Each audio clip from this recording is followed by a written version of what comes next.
You're listening to the Monocle Daily, first broadcast on the 1st of October 2025 on Monocle Radio. The Taliban try switching the internet off and then on again. Could Russia be stuck with the bill for defending Ukraine? And the United States no longer has a government, which can only be an improvement. I'm Andrew Muller. The Monocle Daily starts now.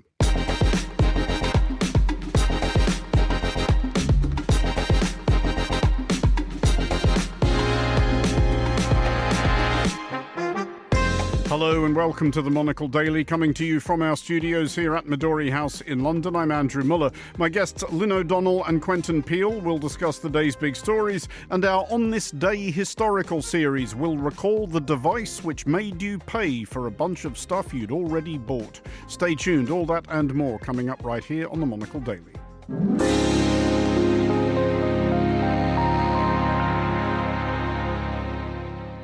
This is the Monocle Daily. I'm Andrew Muller, and I am joined today by Lynn O'Donnell, columnist for Foreign Policy magazine, former Kabul bureau chief for AFP, and Quentin Peel, associate fellow for the Europe programme at Chatham House. Hello to you both. Hi.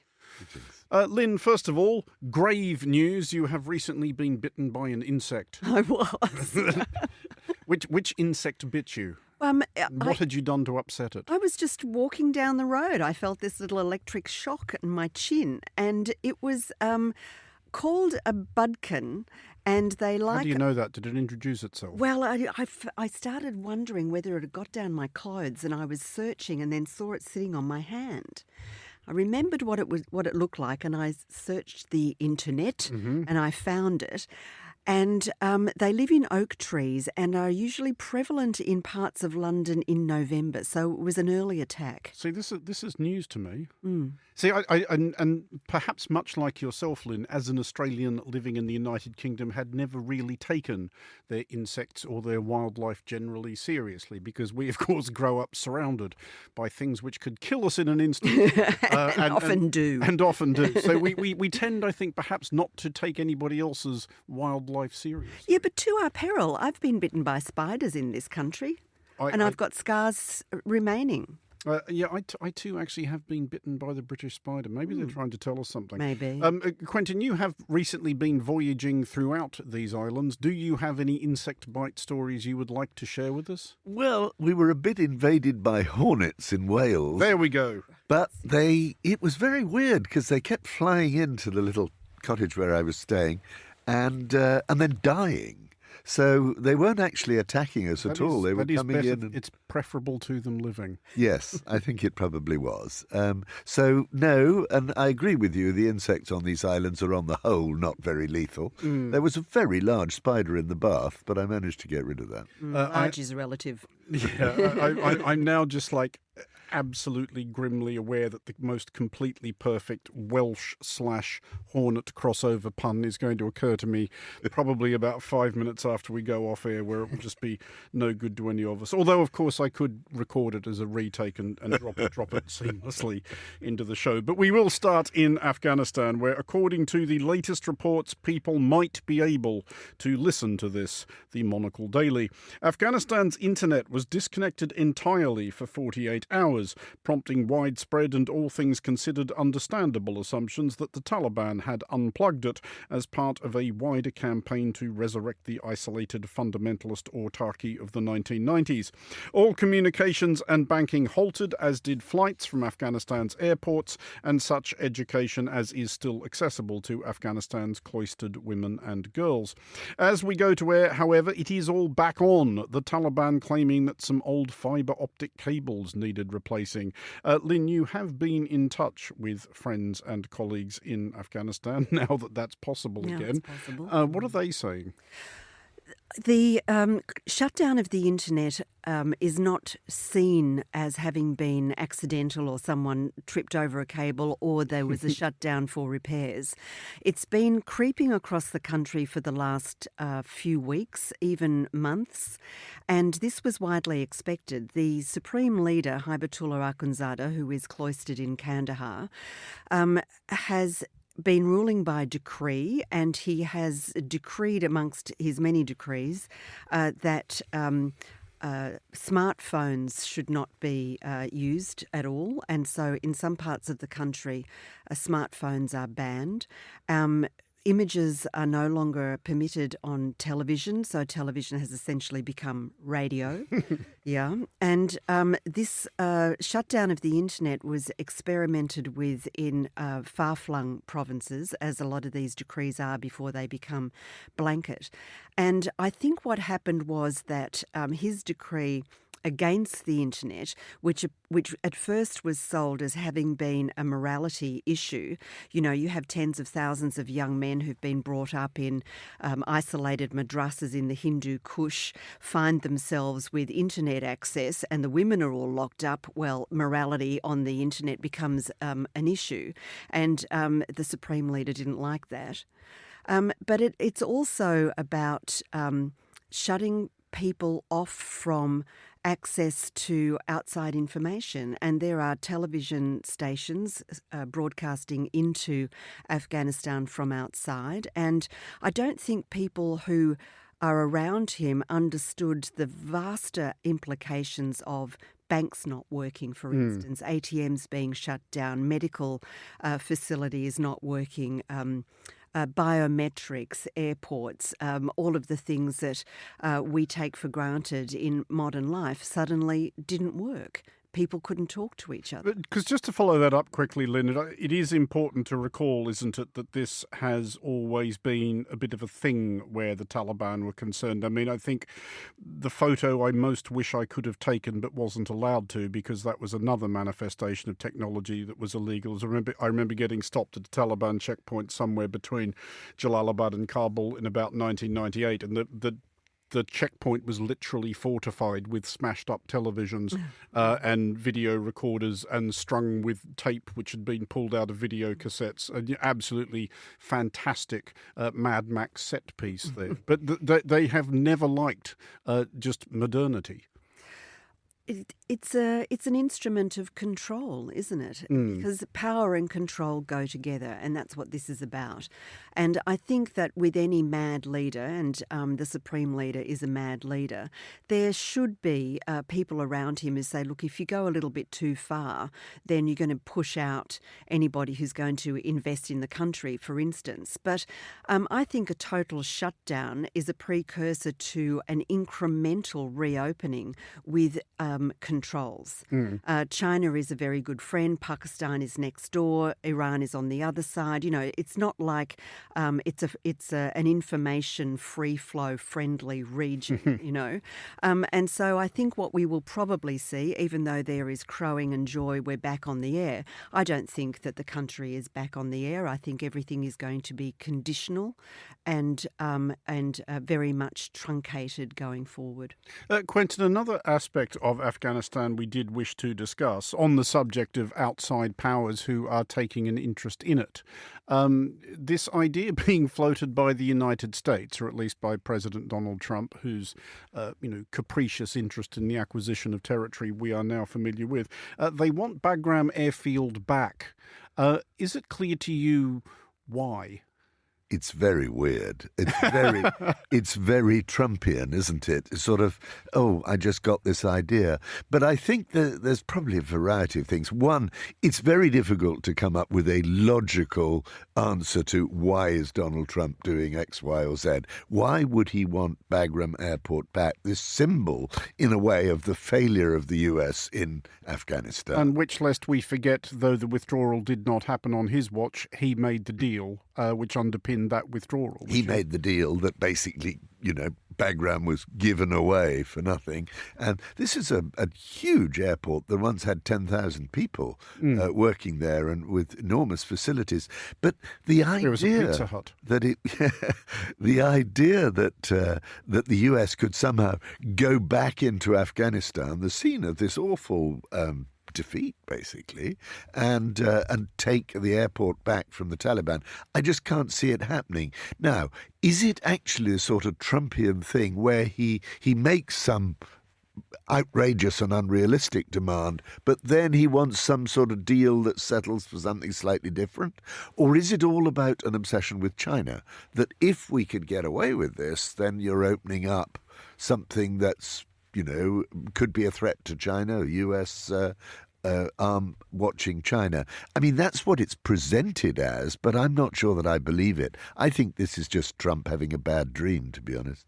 Is there any imaginable circumstance, Lynn, in which the Taliban would go, sure, welcome back, US Air Force? No, there are not going to be US boots on the ground, that's for sure. And we just talked about the neighbourhood, Pakistan, China, Russia, the satellites of Russia, Iran.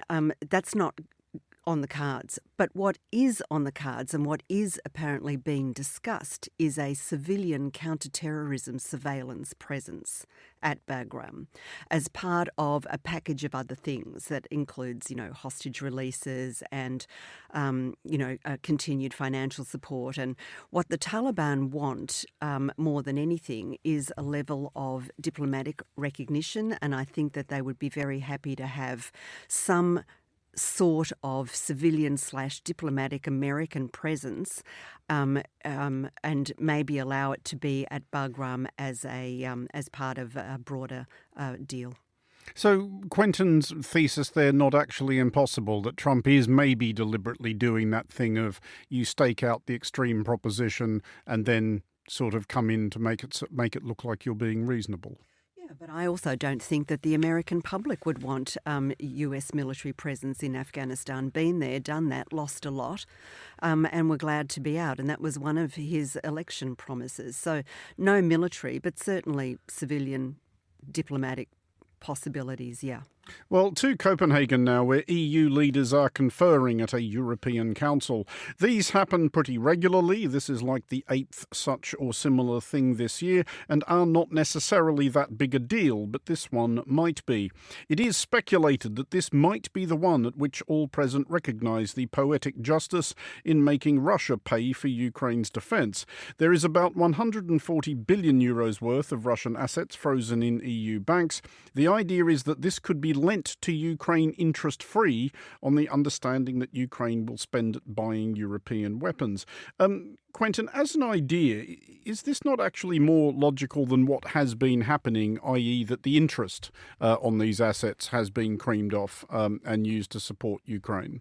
Yeah, I think it's not a bad idea, but it's a very difficult one to get, if you like, legally watertight. And I think what they're trying to work out is a bit of fancy financial engineering that would use the lump sum that is frozen in a way as a sort of a guarantee for loans to Ukraine, sort of reparation loans for the damages done during the war, or indeed more immediately to actually give them the arms and equipment to resist the continuing Russian onslaught. So there is a logic there, but it's certainly not a united European Union to go down that route. The Belgians are pretty unhappy about it because that's where most of the Russian money is.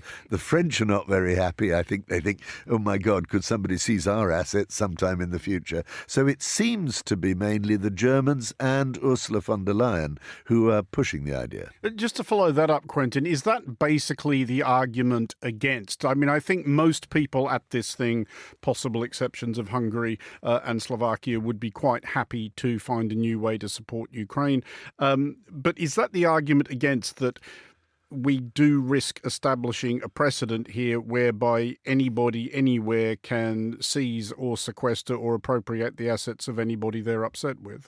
Yes, I think that has been the argument all along. So if we just cream off the interest payments, that doesn't fly totally in the face of the law, but actually seizing the assets and paying them out clearly without any permission from the Russians. The other side is, of course, that the Russians are themselves saying, right, well, we'll make bloody sure that we seize any Western assets that may be left in Russia. But that's pretty token in comparison with because we're talking about a lot of money here, 200 billion?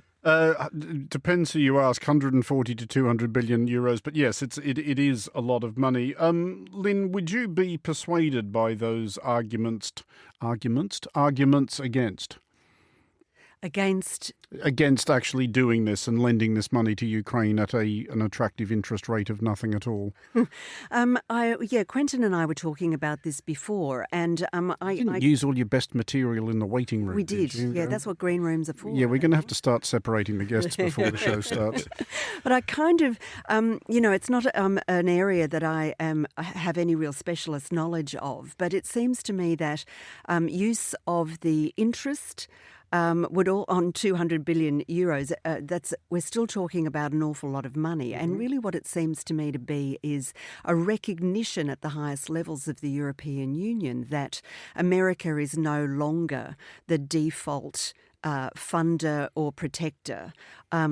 Policies are no longer set in stone, that Washington cannot be trusted, and it's about time we started looking after ourselves. And, Trump's rambling, awful speech in front of the military top brass yesterday was, there was a part of it, and as I understood what he was saying over and over again, was that the Europeans are buying our stuff. So we're making defence equipment that the Europeans are buying to help Ukraine defend itself. Now, maybe there is a recognition that the Europeans could use money that is available to them in a legal way to fund their own defence and thereby help Ukraine defend itself against the ongoing Russian onslaught and rebuild when it's all over.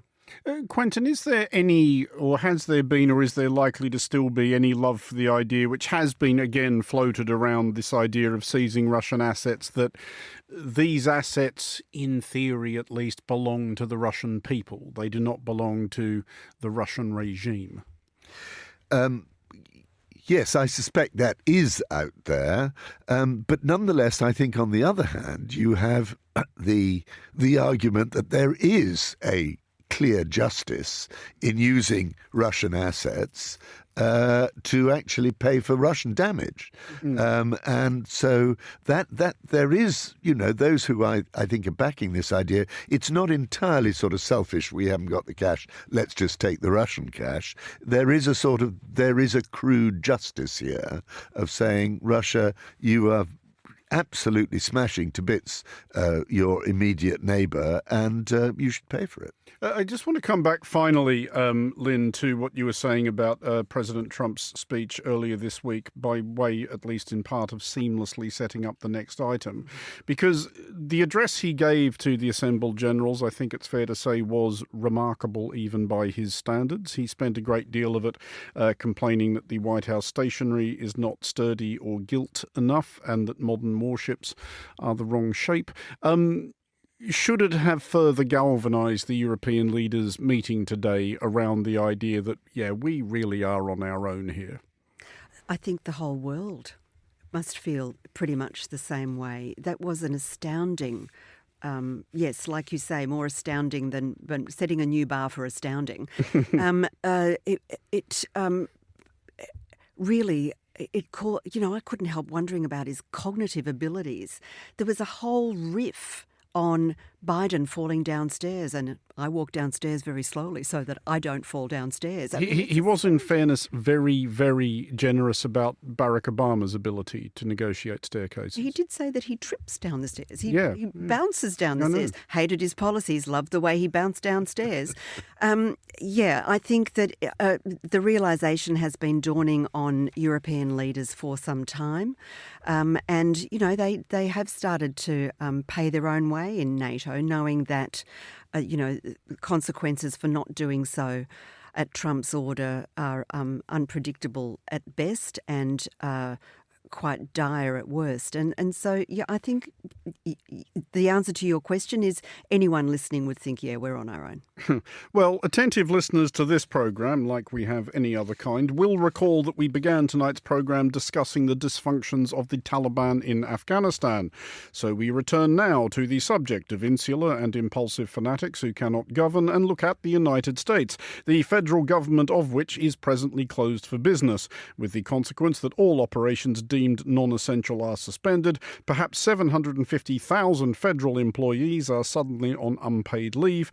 And senior members of the Republican Party, which, lest we forget, presently controls both houses of Congress, the presidency and the Supreme Court, are loudly insisting that none of this is their fault or their responsibility. Quentin, is it clear or is it easy to articulate why the Republicans have decided to do this rather than what they are actually supposed to do at moments of deadlock or disagreement and reach across the aisle to forge some sort of compromise with their Democratic opponents? I think both sides are hoping that the other will get the blame, and they're trying to, and it really underlines how deeply divided American politics is now, that after all, the last serious time we had closed time was, guess what, last in the first Trump regime. It was 35 days in December 2018. Indeed, and that had quite an effect. I mean, it really made people's lives quite uncomfortable, and although it is strange that you have, those aspects of American life that seem to get clobbered the most, like national parks, are in fact, it isn't something rather more drastic, but then people who do seriously security jobs, military, police, or indeed airport security, they have to stay at work. The national parks thing, though, is quite drastic, though, Lynn, in its way, because tourism to the United States is suffering for the fairly obvious reason that lots of people are worried that if I go to the US, I either won't get in or will end up staying rather longer than I anticipated. This is not going to encourage people, is it? No, and it comes on top of reports that people entering will be charged a couple of $100 just to come into the country, that visas are getting more expensive, etc., etc. Oh, and apparently most cities are under siege from criminal gangs, including Portland, where I thought they just were 150 years old wearing Birkenstocks, silling me, Yeah, it's from outside it looks like an awfully violent and expensive place. I think a lot of these places probably rely on domestic tourism as much as anything else. But like anything, when it closes down and the closure does damage, it's much more difficult to reverse the damage. And I think, we're talking about 750,000 federal employees on involuntary furlough.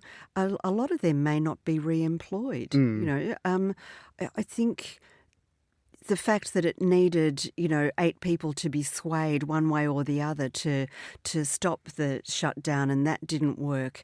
And I think the last report I saw were that 3 of them had been turned around, and so there were still 5 to go. It just seems to me to embed the notion of the deep, deep divide that Quentin mentioned earlier. It's a very, very sorry place at the moment. Well, on that thought, Quentin, it is obviously hard not to be reminded of the aphorism of the late, great P.J. O'Rourke, a repeat visitor to these studios, that the Republicans are the party who believe government doesn't work, then get elected and prove it. But with this particular Republican Party, is it reasonable to be worried that they have kind of done this on purpose in order to further engineer their apparent agenda to completely demolish the American state? I think there's clearly an element of that. I mean, after all, and go back to the national parks, they've already laid off a whole bunch of people under this so-called Department of Government Efficiency, DOGE, the Elon Musk job. So actually, they've already chopped jobs, and so everything is creaking. All the institutions of the American state are actually under attack now. The only thing is, though, but I think this is quite a big risk for the Democrats as well as the Republicans, because although their polling seems to suggest that they won't get as much blame as the combined blame on the Republicans or the president, there is another poll that says an overwhelming majority of people don't want government shut down. So it could work either way. And if it's very messy, and it's going to be very messy in the national parks, people aren't going to pick up the litter. There's going to be fly camping everywhere and that sort of thing. It's a nasty situation. Well, to Frankfurt now, where it turns out that there are exceptions to the generally understood ironclad parsimoniousness of the European Central Bank. The ECB has furnished €6.9 million of emergency funding to bail out Frankfurt's European School, which has not been provided with the new and larger premises long promised by local burghers. Frankfurt's European School is one of a network of such institutions established to educate the children of EU officials, which in Frankfurt means a good few children of ECB officials. Before listeners hoist both red flags and tiny violins, it should be acknowledged, 1, that local kids do attend as well, and 2, the money will be spent buying containers to be repurposed as classrooms and offices. Quentin, experienced as you are with the ways of the European Union, are you shocked, stroke, appalled, suddenly wishing you'd voted leave over this? It is another mess, isn't it? But the mess seems to be primarily at the hands of Frankfurt City Council, who had promised, apparently, on their honour, that if they got another European institution, I think one that deals with money laundering, they would provide a new site for the European School to have a nice big building as it grows and grows. And they have failed to come up with it. Why? Because the site in question, apparently, for 4 weeks a year has a fun fair on it, and people don't want to lose their fun fair. Not so quite right. The whole thing has sort of come to a grinding halt. Some of that cash, Lynn, €6.9 million, will be actually reimbursed by Germany. Should German taxpayers be up in arms that while their own public schools are somewhat languishing, this money is being spent on the children of Eurocrats who probably are better off than most? I am struggling to care. Come on, Lynn, you can do this. I can try. You can do this. Education, That's international good. That's schools, good. You're in okay, favour learning. of that. Yes, Yeah, come on. Work with us. I am in favour of private schools. I'm not in favour of government subsidising private schools. So if it is self-sustaining, yes, just go ahead. If the local authorities get the money back, even better. Yeah, but that's really all I have to say.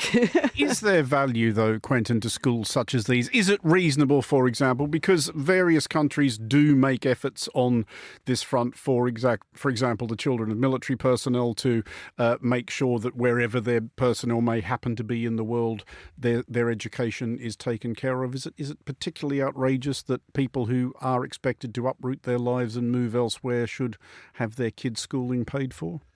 I don't think so necessarily. I mean, go back to the terrible days of the British Empire and they all went to these British boarding schools. I think this is probably much better to have the school on the site. And the actually very attractive thing about these European schools is they're wonderfully cosmopolitan. They are very keen on teaching loads of languages because they have to. That's why the kids are not going to monolingual German schools instead.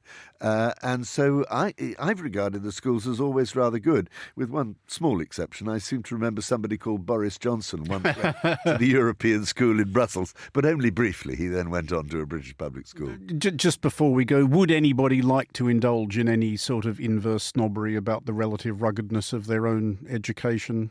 I mean, I did go to a lot of schools in Australia, Lynn, because, ironically, my dad was a soldier, though to the best of my knowledge, my education wasn't subsidised, and given the schools I went to, if it was, I'm now beginning to suspect my parents of having trousered the money. Well, I went to a boarding school, but I was in the girls' wing of one of the many boarding schools in the region that converted and from an historic boys' school. So we had carpet, pillows and curtains. Whereas Fancy. Yeah, it was really fancy. The boys looked on our dormitory with envy for many reasons. Yeah, we had warm water as well. Okay, now I'm really jealous. Quentin, what about you? Well, I went to a classic British public school, actually largely for the sons of soldiers and those sort of people. And it was It was a bit wasn't grim, Harrow, and I was it? loved it. Wasn't Harrow, was it? It wasn't. It was Wellington, named after the Duke of Wellington. So it had this sort of rather military tradition, which turned me into a pacifist for the rest of my life. But the truth is, I really enjoyed myself. But I think now they've been overtaken, these schools, by a different world, and they're now much more for the children of rather wealthy Chinese, Middle Eastern parents and so on, are coming a lot and paying huge fees.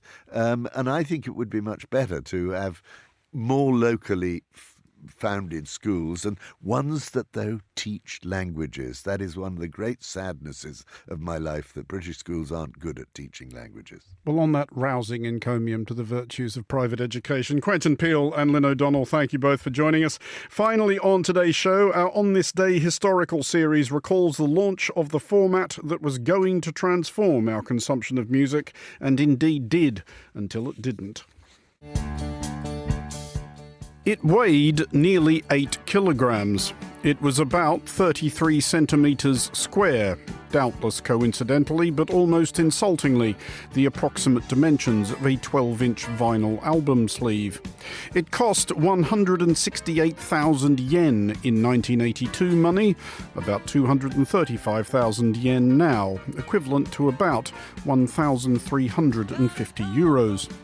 It played a new system of music delivery, under which consumers were expected to pay the equivalent of about 20 euros, that's maybe 82 euros in today's money, for a single album. And at the moment it went on sale, only a few dozen albums were even available to play on it, among them 52nd Street by Billy Joel, which sucks.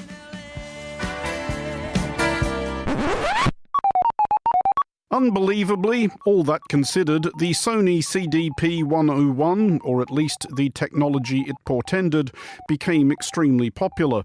The Sony CDP-101 was the first commercially available CD player, and it was launched in Japan initially on October 1st, 1982, other territories thereafter, potential customers enticed by a robot voiced by John Cleese. Those Sony people computerize anything.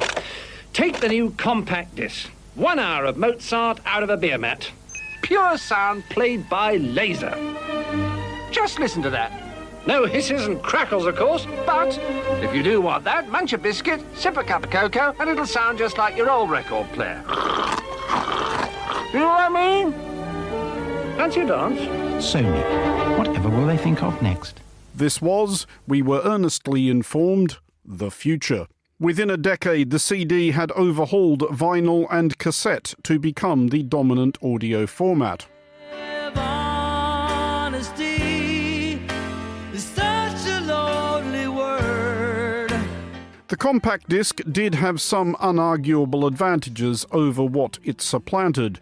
It was more durable than either vinyl or cassette, if not quite as indestructible as early boosters insisted. The compact disc was also easier to store, where a collection of, say, 1,000 vinyl albums would consume an entire room at least. The same number of CDs could be racked in a couple of relatively discreet shelves. It was certainly easier to transport. Removed from their plastic boxes, dozens of CDs could be slotted into a road trip-friendly slipcase. And it was much easier to actually play. Insert disc, press button. Liberation at last from the interminable faff of cloths and brushes, attendant on getting a relatively crackle-free racket out of any vinyl album you'd listen to more than twice.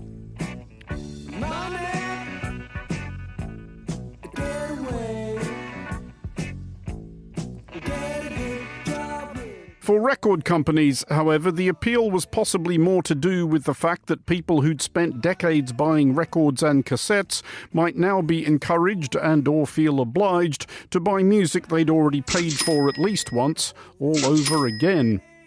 This they duly did. Among the earlier cash-ins of this kind, even Pink Floyd's Dark Side of the Moon, when in a just world compensation would be offered to anybody who had bought it previously, as it, too, totally blows.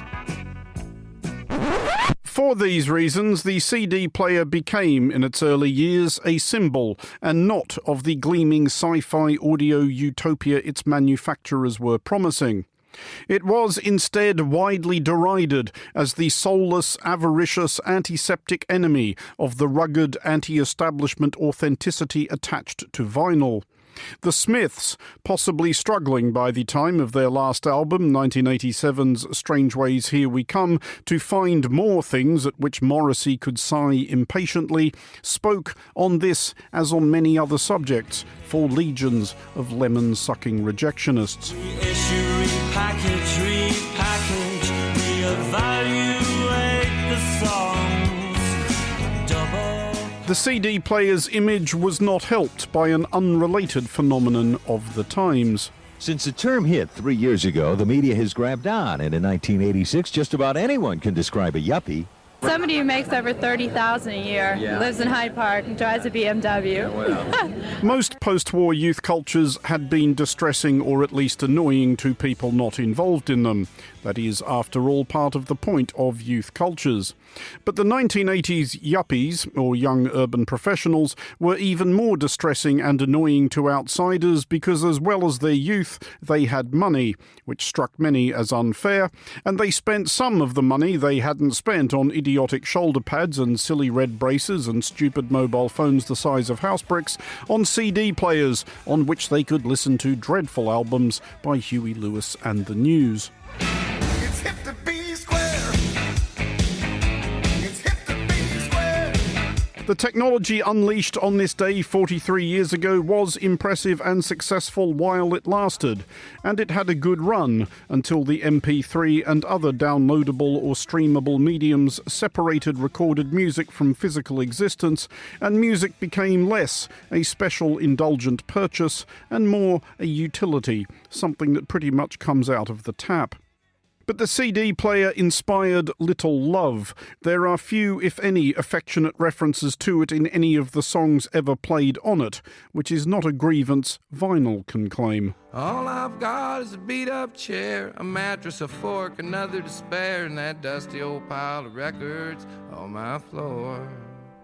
The CD player has certainly not attracted, at the risk of tempting fate, anything like the modern fetishizing of vinyl by the 21st century urban hipster or the midlife crisis-afflicted audio bore now buying albums on vinyl to replace the same albums they bought on CD after they threw out the same albums they bought on vinyl the first time. Rogers, Hank Williams, Mojo, Nixon, Hendrix, Haggard, and a whole lot more. In that dusty old pile of vinyl records I got. And that is all for this edition of the Monocle Daily. Thanks to our panellists today, Quentin Peel and Lynn O'Donnell. The show was produced by Chris Chermak and researched by Daniela Labrosse-Smith. Our sound engineer was Steph Chungu. I'm Andrew Muller here in London. The Daily is back at the same time tomorrow. Thanks for listening.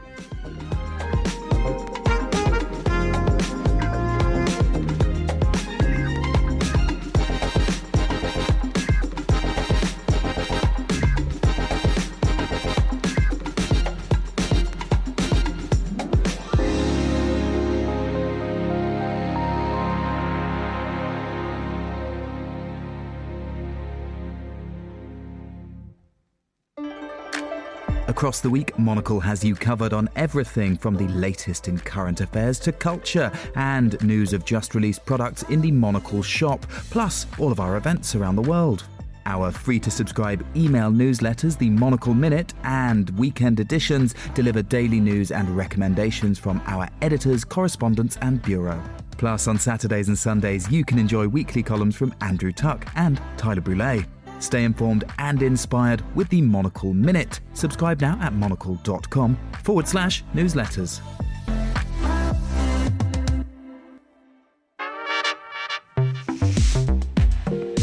From Oslo to Ottawa, this is The Atlantic Shift on Monocle Radio. And you are with me, Carlotta Rebello. Another French duo is up next. This time is Polo and Pan with The Mirror.